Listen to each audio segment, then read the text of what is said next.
The type of man women don't test. There are three kinds of guys in every room. The first guy is trying to impress everyone. Loud laugh, big stories, checking to see who's watching. The second guy has read all the books, memorized the frameworks, and still goes home alone wondering what went wrong. And then there's the third guy. He's not doing much, he's not performing, he's just settled. And every woman in that room can feel him without looking directly at him. You've seen this man. Maybe you've hated him a little. Maybe you've tried to figure out what he has that you don't. By the end of this video, you'll know exactly how to become the kind of man that women don't test. Not because he passed every test, but because something in his presence tells them not to bother. Let's start with what a test actually is, because most men have this completely wrong. When a woman tests you, she is not being difficult. She is not playing games for sport. She is running a biological diagnostic, scanning for cracks in the foundation. She's asking, without using words, is this man actually what he appears to be, or will he fold under pressure? Women have evolved over thousands of years to detect inconsistency, because inconsistency in a man meant danger. Physical danger, emotional danger, survival danger. So when she pushes you, cancels plans last minute, says something cutting, goes cold for no clear reason, she's not attacking you. She's testing the architecture. And if you react, if you chase, justify, shrink, or explode, you just handed her the answer. The structure is weak. The frame is borrowed, not built. Here's the mistake almost every man makes. He thinks the goal is to pass the tests. So he learns responses, he studies lines, he practices staying calm in the mirror, and sometimes it even works for a while. But she can feel the performance underneath the polish. She can feel that you're managing her rather than simply being unbothered. There's a difference between a man who stays calm because he rehearsed staying calm and a man who stays calm because nothing she does genuinely threatens his sense of self. One is an actor, the other is a man, and women, whether consciously or not, can tell the difference in the first few minutes. The goal was never to pass the tests. The goal is to be the kind of man the tests don't apply to. So what does that actually look like? Not as a concept, but in the body, in behavior, in the room. It starts with what I call an unshakable internal reference point. Most men are externally referenced. Their mood depends on how she's acting. Their confidence rises when she texts back quickly and crashes when she doesn't. Their identity is partly constructed from her approval. This is not a character flaw, it's conditioning. You were raised in a world that told you love is earned through effort, validation, and sacrifice. But that wiring makes you perpetually readable. If your emotional state is a mirror of her behavior, then she is, without meaning to, in control of you.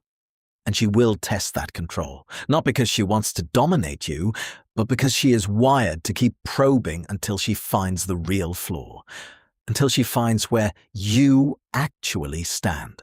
The man women don't test has already found that flaw. He knows who he is when no one's watching. He has a life that doesn't pause when she shows up and doesn't collapse when she pulls back.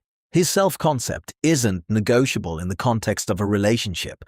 This doesn't mean he's cold. It doesn't mean he's unavailable. It means his identity is load-bearing. It holds weight.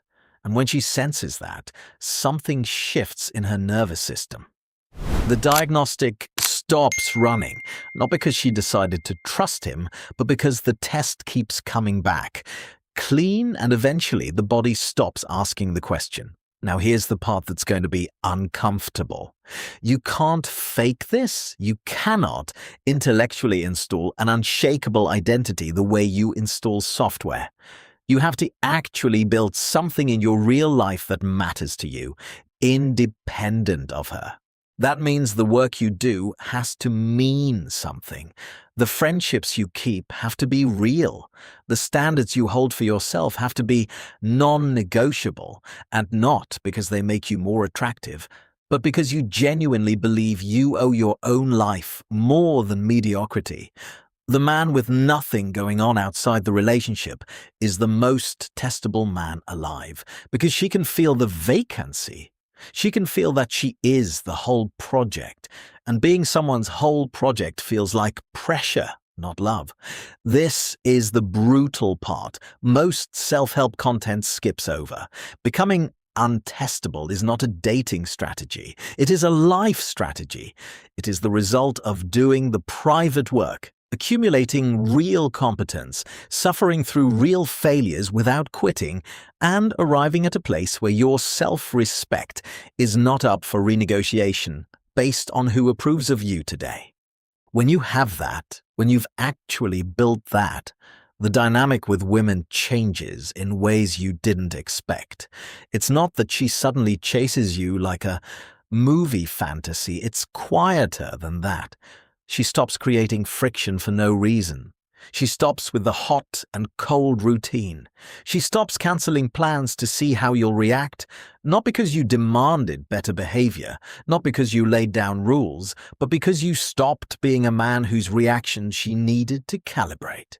You stopped being uncertain terrain, and women don't test solid ground, they stand on it. Let's talk about what this looks like in real time, because the theory means nothing if you can't recognize the moment it's happening to you. She says something dismissive about your career, something slightly cutting wrapped in a smile. The old version of you either defends yourself immediately, explaining and justifying, or you go quiet and stew in it. Both reactions are the same answer. This landed. The untestable man hears it, lets it sit for half a second, and responds from a place that isn't rattled. Not with a rehearsed comeback, not with artificial calm, but with the quiet of a man who isn't auditioning. He might address it plainly. He might redirect entirely. He might just let it dissolve in the air without feeding it energy. What he doesn't do is reach for her approval, for her reassurance, for proof that she still values him, because he already has that proof inside himself, and it doesn't require her signature. Or consider this one, and you know this scenario. Things are going well. She's warm, engaged, interested. Then, for no apparent reason, she goes distant. Short texts, slower replies, a vague coolness in person. For the externally referenced man, this is a 5-alarm emergency. His mind starts running searches. What did I do? Did I come on too strong? Should I reach out? Should I pull back? Should I ask what's wrong? His whole system is in diagnostic mode about her. But this is exactly the moment she's watching, even if she doesn't know she's watching. What does he do when the temperature drops? Does he chase the warmth? Does he perform nonchalance while secretly panicking? Or does he simply continue being himself? Does his life keep moving?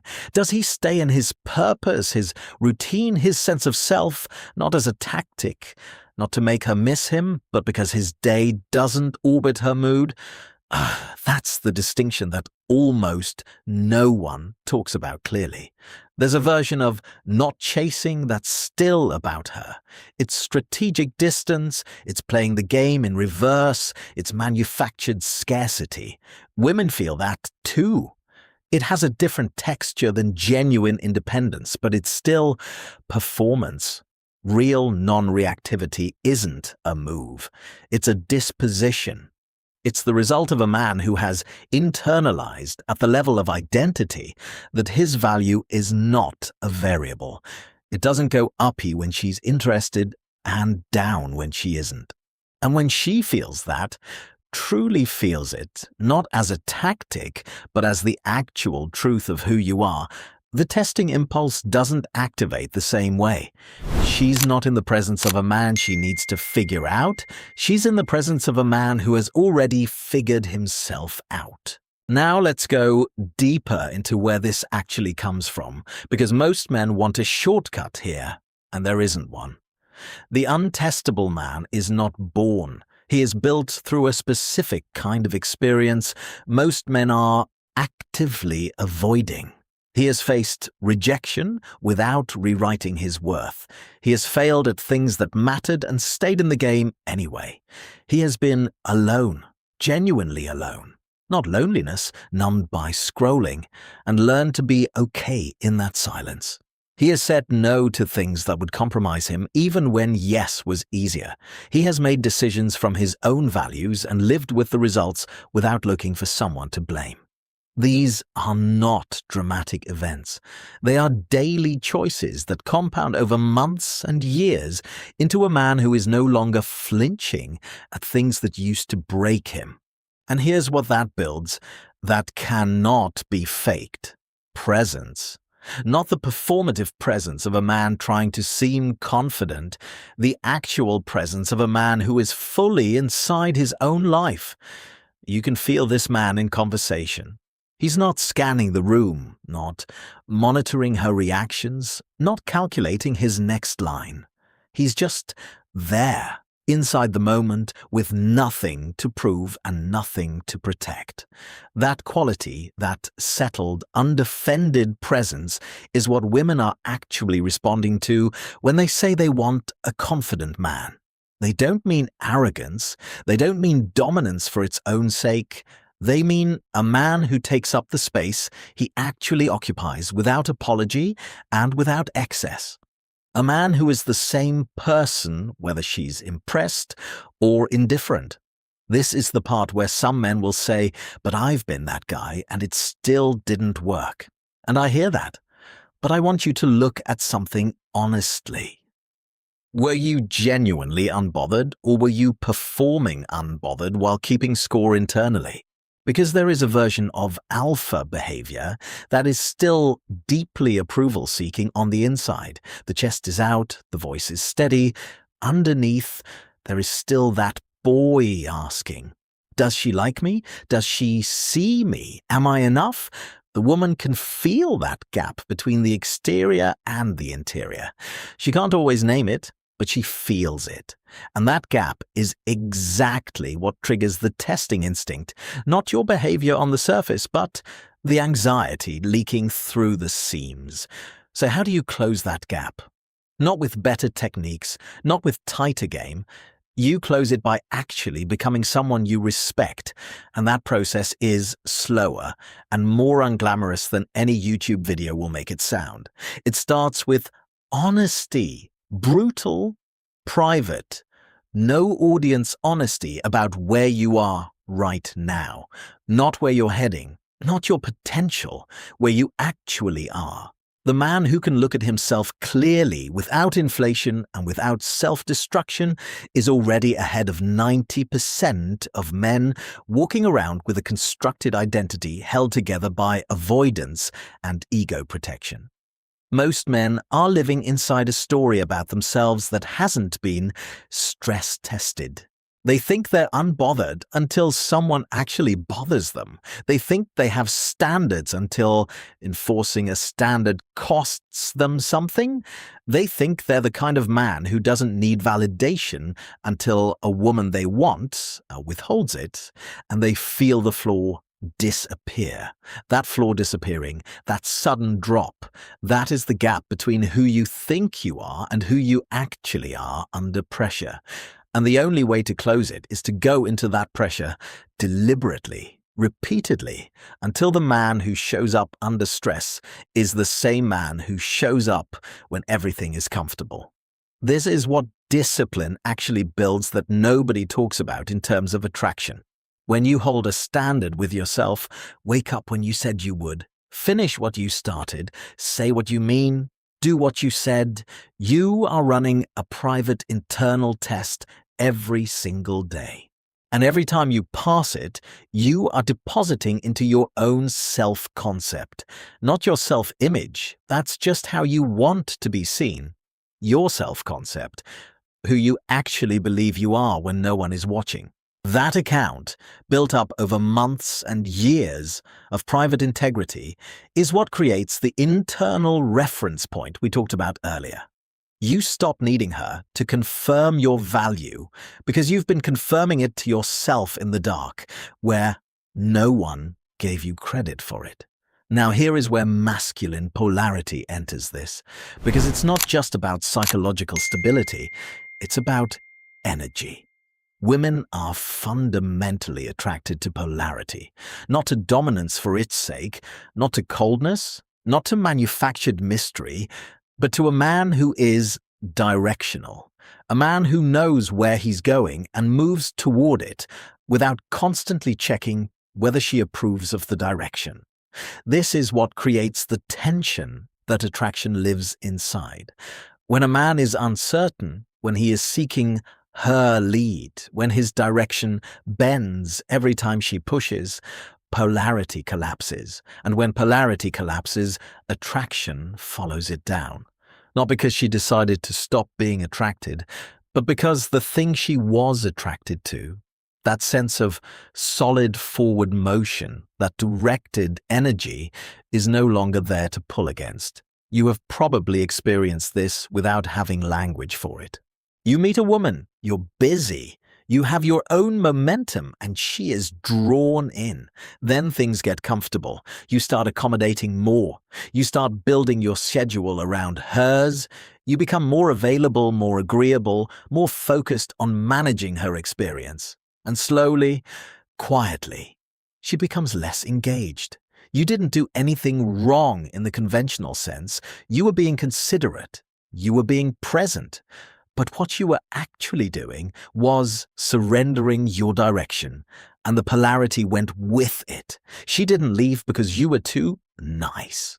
She left because the man who had his own gravity disappeared, and a man shaped around her preferences showed up in his place. The man women don't test never makes that trade. Not because he's withholding himself, not because he's playing distant, but because his direction is genuinely non-negotiable. His purpose, his standards, his forward motion, these are not on the table. She can join him, she can walk beside him, but she cannot redirect him. And paradoxically, that is exactly what makes her want to. The thing she cannot fully steer is the thing she cannot stop thinking about. This is not a manipulation. This is polarity, working the way it was always designed to work. The gravity of a man who is fully himself, pulling in a woman who is fully herself, neither one dissolving into the other. Think about every man you've ever known or heard about who seemed to have this quality, this thing that made people around him settle, that made women orbit without him performing for them. Look closely at what they actually had. It was never looks, always. It was never money, always. It was never status in the conventional sense. What they had was coherence. Their inside matched their outside. Their words matched their actions. Their self-concept was not borrowed from external feedback. It was built from internal evidence. They knew who they were because they had tested themselves, quietly, privately, over years. And that coherence reads as safety to a woman's nervous system, not the safety of softness, the safety of solidity, the safety of standing next to something that will not shift under pressure. That is what you're actually building when you do this work. Not a dating strategy, not a personality upgrade for the purposes of attraction. You are building a man whose presence answers the question before the test is asked. A man so settled in his own skin that the diagnostic shuts down, not from intimidation, but from recognition. She recognizes something in him that her biology has been searching for since the beginning. A man who is exactly who he appears to be, at 3 in the morning under pressure, when no one is applauding. You don't become that man by learning what to say.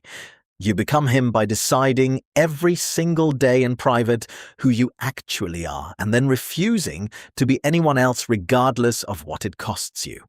The tested man is always auditioning. The untestable man already has the part, and everyone in the room can feel it.